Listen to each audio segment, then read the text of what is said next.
সবাই কেমন আছেন? আলহামদুলিল্লাহ।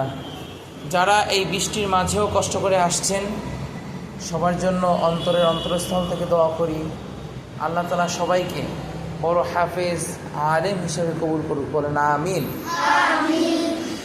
যারা কোনো কারণবশত আসতে পারে নাই, দেখা যাচ্ছে বাসার সামনে অনেক পানি, তার তো আসা পসিবল আসলেই না, তাই না? তারপরে দেখা যাচ্ছে হঠাৎ করে অসুস্থ হয়ে পড়েছে,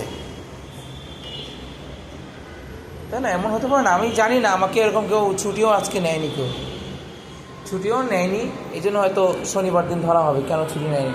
যাই হোক, তাদের জন্য দোয়া করে আল্লাহ তাআলা পরিস্থিতি স্বাভাবিক করে নিয়ে আসুক, সবাই এটাই দোয়া করি।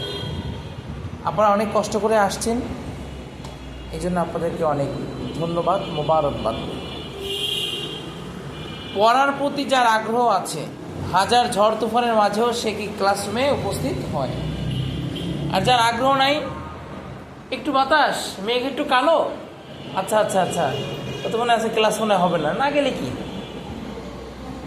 আজকে ক্লাস হয়েছে, আপনি একটা লাইন হলেও তো পড়েছেন না, উপকার কার হয়েছে? আপনার হয়েছে না? কথা বলেন, জায়েদ, উপকার কার হয়েছে? হ্যাঁ। তাহলে এখন দেখা যাচ্ছে যে একটা ক্লাস মিসিং দিল ইচ্ছাকৃতভাবে, সে চাইলে রিক্সা নিয়ে আসতে পারতো, কিন্তু সে আসলো না। এখন তাদেরকে পড়ায় বরকত হবে? হ্যাঁ।